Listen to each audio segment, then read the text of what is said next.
Hello and welcome to March 1st, 2022. My name is Kurt and this is my daily good life meditation, something that I do every morning, first thing when I get up, to remind myself of my life objectives and principles, and to see how I did applying those yesterday and what impact that had on my sleep, and then to plan for the coming day. First, yesterday and last night. Rotten night of sleep. Another rotten night of sleep. I must have been up at 3. I get up my alarm goes off at 4. I'm 5.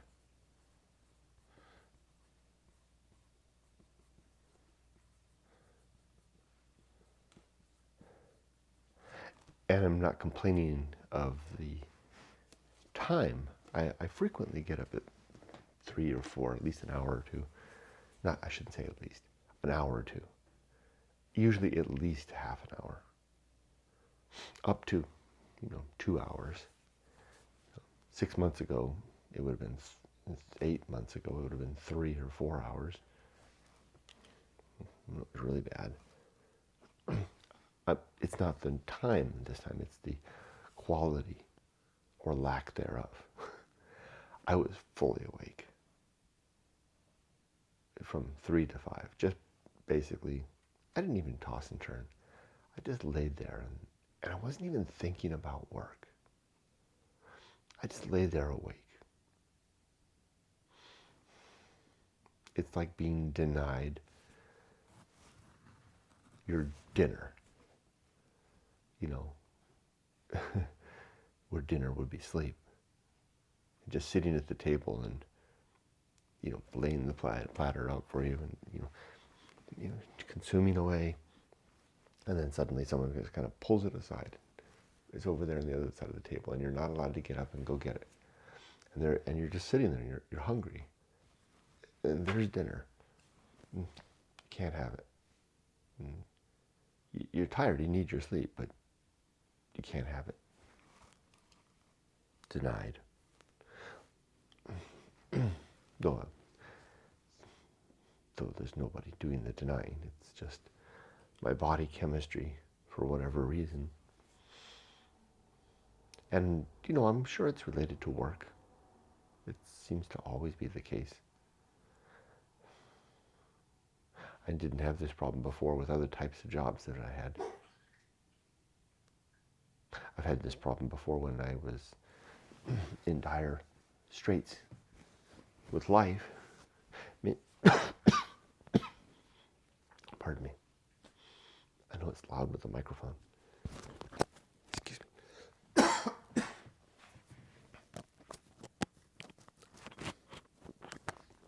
I'll bet that's it. It's life. My sleeplessness is telling me something. It's telling me that this life isn't right.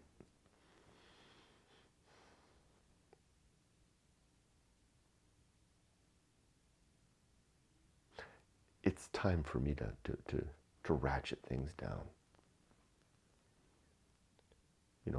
I got out of being a manager. That was a mistake. Although I didn't manage anybody when I was a manager. I nevertheless, I was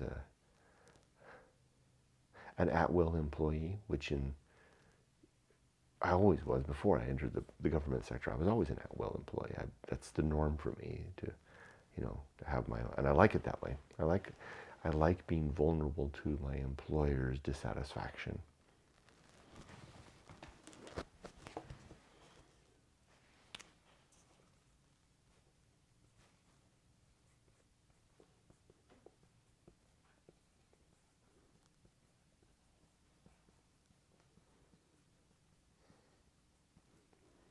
But when I was 35 or 40 or even 45, that wasn't an issue. It was more of a challenge.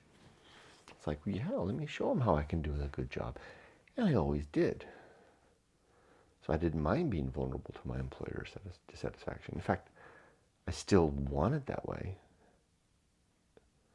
But I it's a hard race to run when you're closing in on 58. And I'm not lazy. I'm working harder now than I'm certainly working more efficiently than ever before in my life. This working from home thing is wondrous for efficiency. I mean, I'm just laser focused day in. It's wow. So it's not a matter of that, but it's hard. It's like running a marathon. If the marathon of your professional life, your career, would be the 26 point whatever miles a marathon is. I think it's 26 point something. However long it took that guy to run before he fell down dead. That's a good way to look at it, right?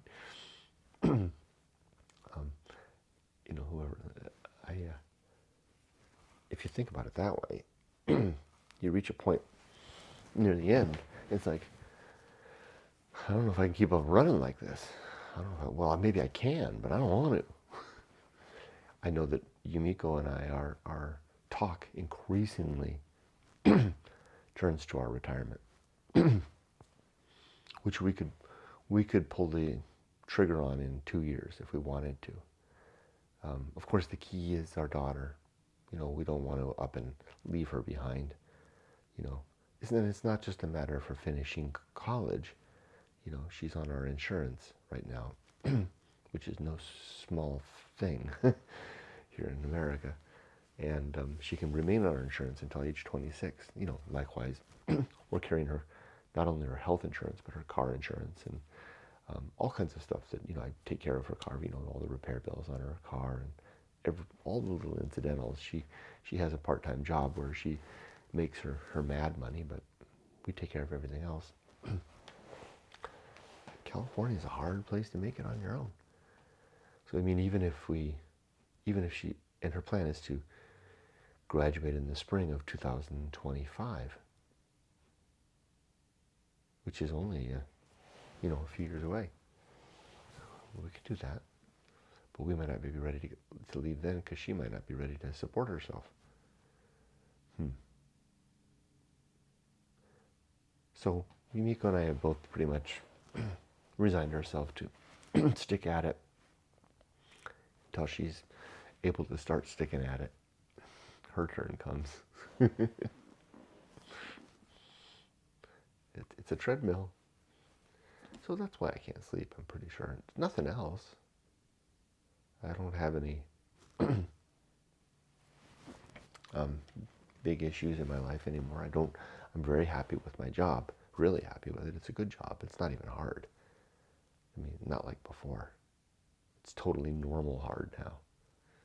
And good people, good circumstance. Don't have any existential crisis. When I go a couple of days without work, like if I have a long holiday, I sleep better. Not completely, but I sleep better. When I took that 2 months off between the two jobs, I slept better, but I was still not really sleeping well because I was worried about the new job because it was a whole new circumstance. Plus, I was still dealing with the stress and from the former job. It was like a ringing in my ears.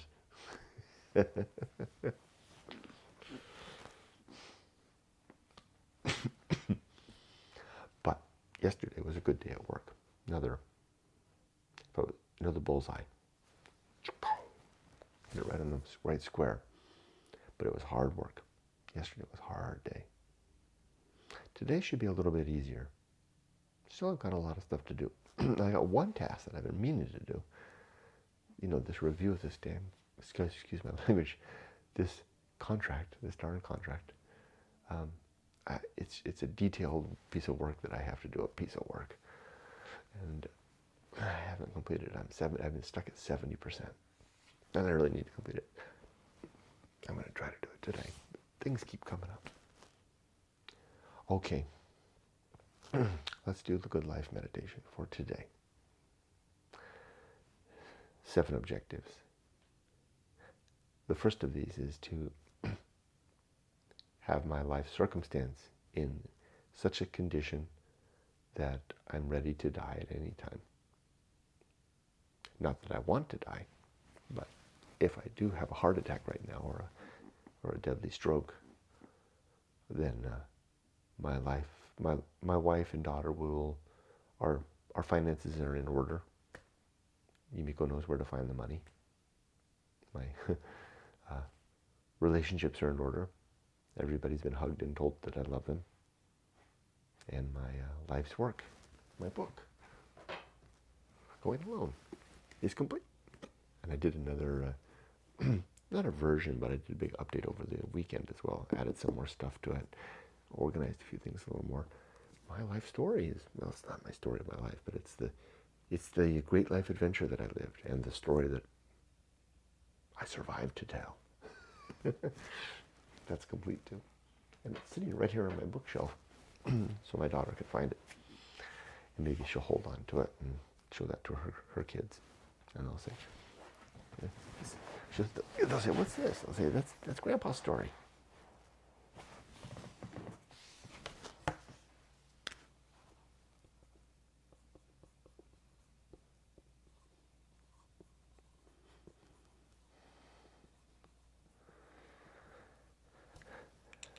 It's a very satisfying feeling to have a story to leave behind. Because I ain't leaving nothing else. None of this is sticking around. My name won't even be remembered after a couple of generations. Maybe not even that. I doubt anybody thinks my father's name very often. And soon, nobody will think it at all. Everybody will be gone who knew him. There's a plaque somewhere. I haven't seen it. It's got his name on it. Those things don't matter to me very much. Because soon it'll be an anonymous name. Anybody that reads it, it'll just be the sounding out of syllables and syllables. Alan, Wendell, Bell. Won't mean anything. So, better to leave an impression upon the world, an anonymous impression upon the world that will flow through after we're gone.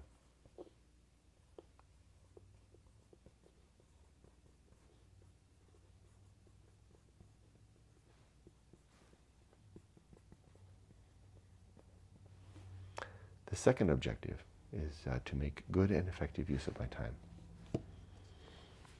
The third is the development and maintenance of good and sound life principles. Number 4 is to cultivate good emotional reactions.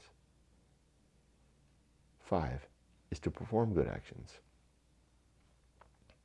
Number 6 is to recognize my true limits and my true opportunities.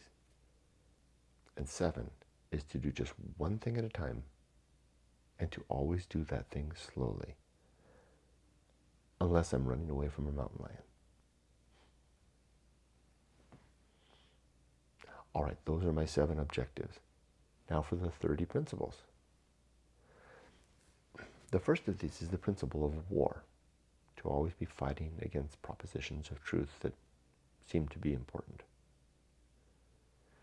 2 is the principle of reason, which has 3 sub-principles: honesty, objectivity, and doubt, which is how I approach the world.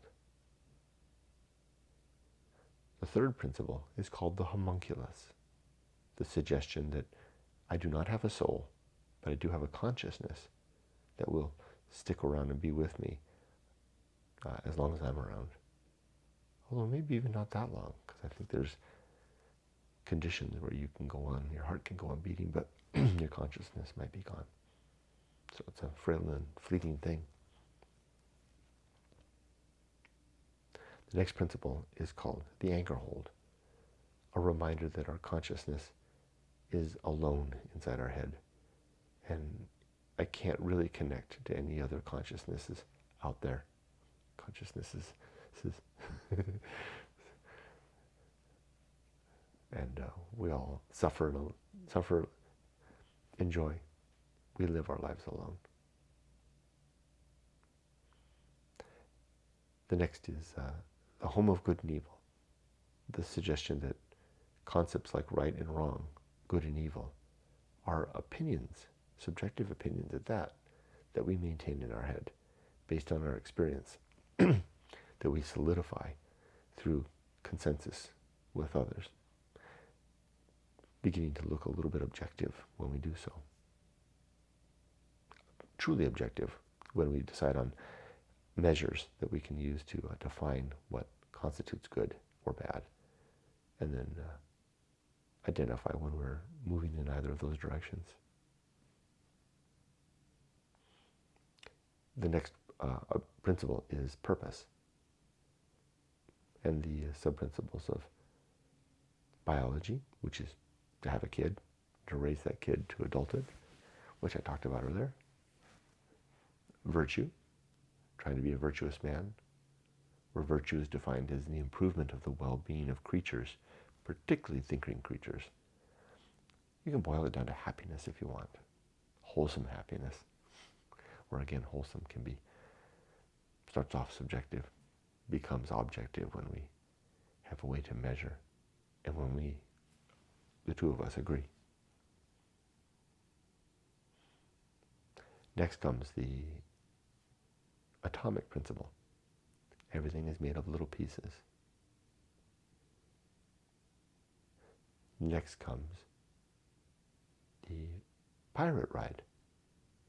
The suggestion that free will is an illusion, a very convincing illusion, that we can make any decision that we want, but we would never make any, in the universe that we live in, we would never make any decision other than the one that we did. The universe simply has so much to say in our decisions. So much so that they're not really our own. The next principle is called maturity, and it has two sub-principles: wisdom and fortitude, where wisdom is our accurate remembrance of our past successes and failures, and fortitude is the strength that we use to pursue improved success and to avoid repeating our mistakes.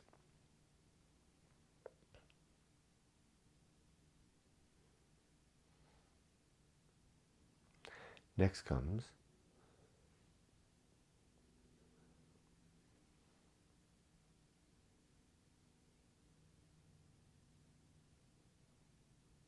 the social principle.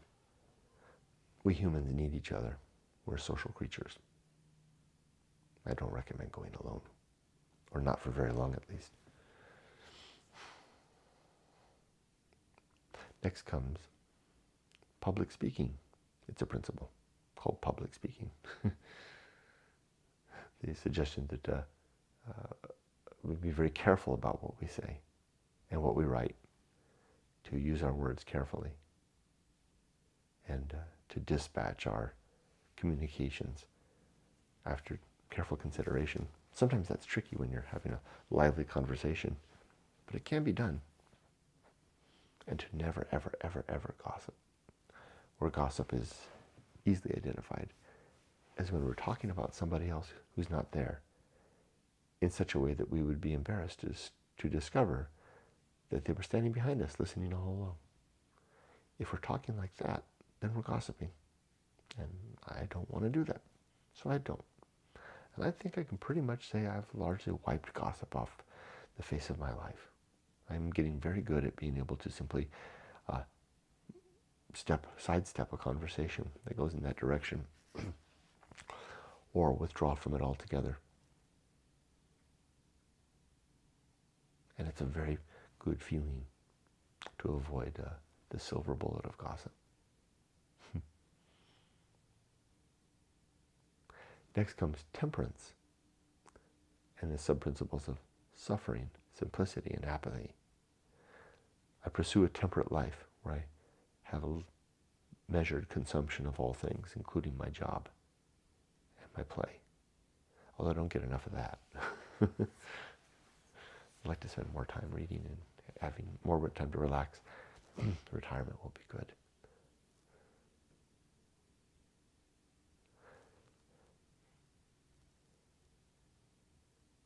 Simplicity is another sub-principle of temperance, because a simple life is a temperate life, And then apathy, which I keep threatening to move it somewhere else, but it's just the ability to recognize what is not within our control and to not be unduly influenced by it.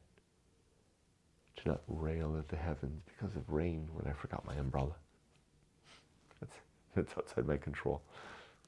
I mean, I could have controlled having the umbrella, but I didn't have it, and I don't, and the rain's coming down. So be it. I'll try to find a little alcove that I can, or hide under a tree, and not get upset.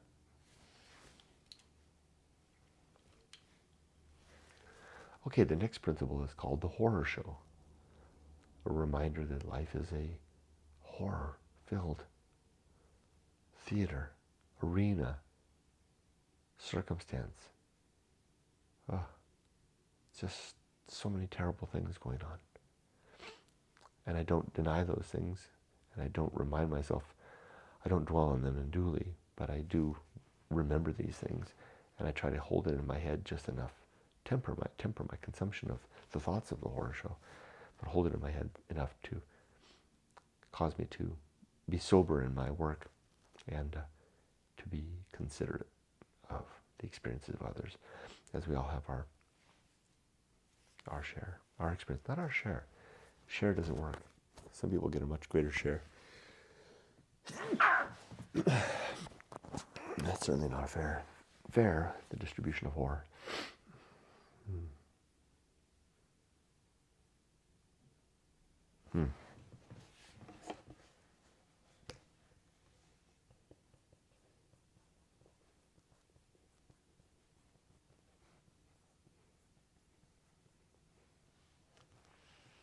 After the horror show comes a principle called that which must be borne. Borne with an E, carried. And the things we have to carry are our responsibilities, our mistakes, our commitments, and the fact of the horror show, among others.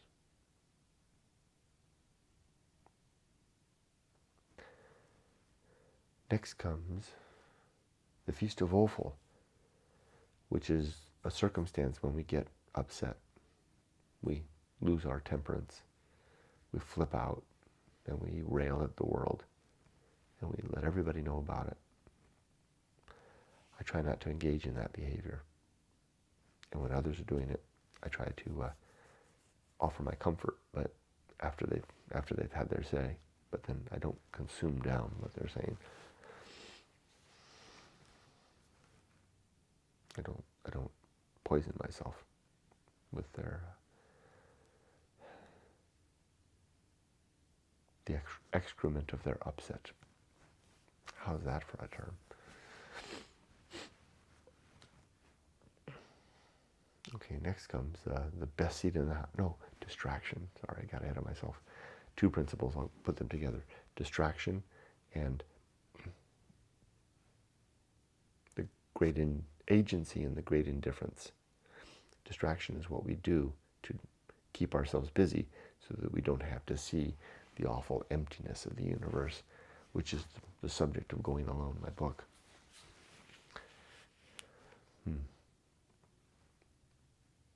We can spend our whole lives distracting ourselves right up to our deathbed. I don't want to do that. I want to open my eyes and have a good look, and then take that to my grave. Or better yet, take that to my desk and write down something and try to do something about it in the time that I've got, as futile as it might be in the long run. Remember the atomic principle. Okay.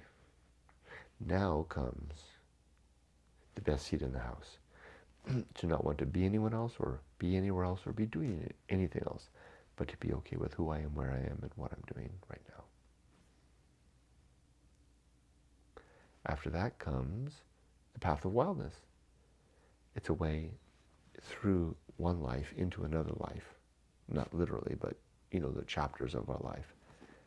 By deciding that we want to move forward, collecting facts, giving ourselves time to deliberate, and more time if necessary, and then making a decision, possibly weighed with our gut instinct, and recognizing that that decision may be wrong, and pushing off. The path of wildness, it's easy to find. As I like to say, it's the course of a stream, leaves blown in the wind, a beast's track through the brush, and the direction of our first inclination, which just may be over the edge of a cliff. That's part of the risk. Speaking of which, that's the next principle, the risk of avoiding risk. The recognition that there are surface level risks like education, career, family, home, retirement. And it's good to attend to those. But there's also a deep level risk of not spending some time to find ourselves and to capitalize on what we find. Then comes sin and damnation. The sins in my worldview are falsity, not being true, credulity, believing things too readily, faith, belief founded on belief, hope, desire, uncoupled from action, authority, belief because of an institution that props it up, or some office, some figure that seems to know what they're talking about, dogma, where we believe because it's part of the blessed tradition.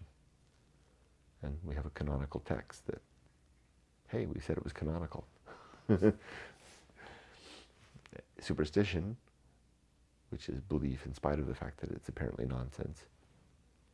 And then the last one isn't a form of belief, it's just gossip again. The consequence of any of these sins is damnation in the here and now. Because we're likely either gossiping or we're believing things that may not be true. That's damnation in my book. Complete oblivion is next. When we die, we don't go on. There is no soul. There's absolutely no reason to believe it, that there's such a thing as a soul. There appears to be no God. As a result, it appears to be there's no heaven or hell. All we do, all that happens to us after we die, is we go back to being what we were, or not being what we were not before we were born. Only this time it's for forever, because we're never coming back. We'll never see our loved ones again. We'll never have a chance to embrace them, or if we had sour words with them, we'll never have a chance to make up for that. And we'll never experience any justice. Hitler will have gotten away with his crimes, has gotten away with his crimes, and Anne Frank will never be avenged. This is the apparent fact of the world when we get past superstition, dogma, authority, incredulity, and look at the world for the way it apparently really is. Being ready to be called out for being mistaken if we have a good reason to think so. But so far, no one's put forward any good evidence to suggest otherwise. And in the evidence that is proposed, a pretty short order is found to be lacking. There are no Nobel Prizes for the verification of a soul, or of a God, or of a heaven, or of a forever for us, for our consciousness.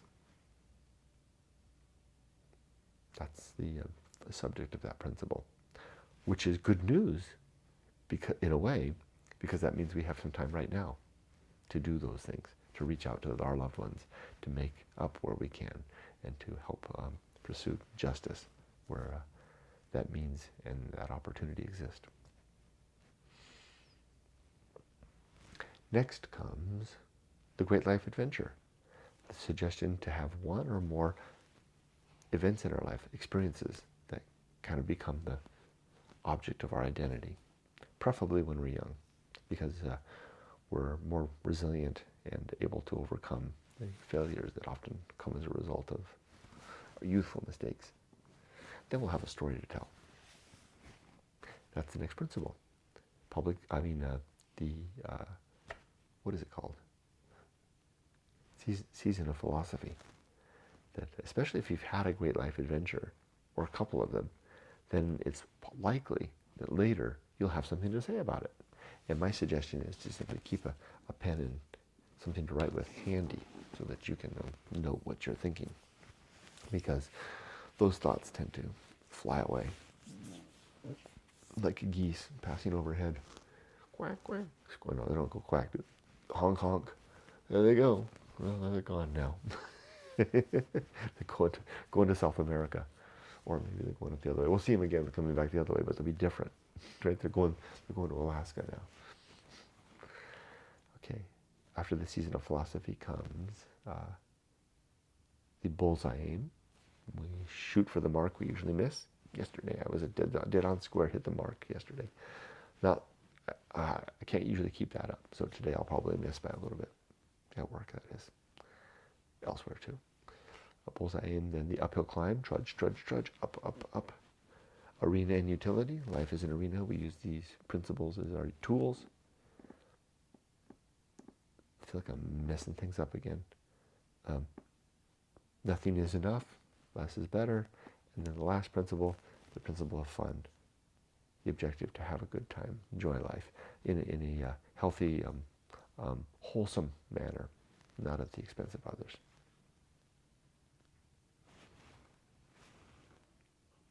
Okay, almost done. Now just talk about the day. I think I have 4 meetings today. They're all pretty straightforward. My one big project is going smoothly now. It's in operations mode. It's not even, it's more like a process now, and I think I've got it down, so I don't have to worry too much about that. The other project is ramping up. We've got some challenges to do, but they're routine challenges. I mean, every project is unique in that capacity. It's not routine in that capacity, but it's the kind of stuff that happens in a big project. I think we can handle that. And so I should be able to get through these meetings without too much worry of prep. I should be able to just, I always prepare, but it won't take an undue amount of time. That should leave me the time that I need to get through that darn document to study that contract, right? Because I need to get from 70% to 100% by the end of this week. Maybe I can get to 80 today, 85. The problem is that you have to do it, you have to really focus, right? Because you read the contract. The way I do it is I read the contract, and then I almost write the contract again. Not verbatim, but I write it in my own words. I'm reading the section, and then I write it over here. And what happens is I end up with another document that I created that is the contract. And in the process of doing that, the most salient points from the contract tend to stick in my head. This is less the case now that I'm closing in on 60. But if I don't do that, then I get ambushed later as a project manager when things come up, and I don't know, because I don't know the contract well. But if I do this, I know the contract well, and it's more likely to be in my head. It's funny. It's like surprises. Like somebody will say something, about a particular, a particular thing. Like are we going to, native language support or something, whatever. I don't know. I'm just making something up, and like there's some guy in the back of my head, that's going through all the files, and here you go. So, where'd that come from? Oh yeah, yes, we are multi-language support. Yeah, where the hell did that come from? It's because I did that work. That's why when I read, I do the same thing. This is the book I'm reading right now, On the Nature of the Universe by Lucretius. And you can see that I highlight, keep the pens next to me, I highlight in yellow everything that I think is worth noting and keeping track of. And when I do that, it sticks. Not like when I was 16. Really, really wish I'd done a lot more reading when I was 16, especially poetry. I tried to commit it to memory, because the few poems that I did try to commit to memory, and it wasn't hard when I was a teenager, they're still in my head. I can still pull them out, but not anymore. But at least the principles seem to stay there. Anyway, that's my day. And I'm hoping it's going to be a nice one. Oh, last night Yumiko made such a nice dinner. Oh, we had such a nice evening together. We had dinner and we watched our show. We're watching The Haunting of Hill House right now. Michael suggested the series The Haunting of Blair Manor, and we watched that. We really liked it. And now we're watching The Haunting of Hill House, but we had to stop. We had to stop when the little girl climbed down the ladder into the basement that nobody thought was down there. And she's just standing before that gaping maw of dark hole. And Yumiko was like, that's enough. Stuff. She had made a really good Japanese dinner. It was so good. The type of stuff you just can't, the stuff she makes, you just can't get it in Japanese restaurants. I mean, I feel sorry for anybody that likes Japanese food that hasn't had a chance to experience Japanese home cooking, which is head and shoulders above. I mean, it's the difference between if you thought American cooking was hamburgers and burritos all the time, right? I mean, I know burritos Mexican food, but you know what I mean? And you thought, because you're thinking about what American, fast cuisine, without realizing, a good pot roast or a delicious omelet or, I can't even, it's been so long, I can't even remember what some of the more traditional American dinners are.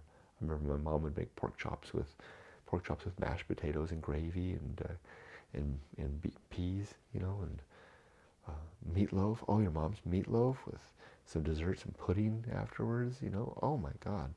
It's like if all you ever thought of, you never had any of that. All you ever had was hamburgers and burritos, and you thought that's what American cuisine was.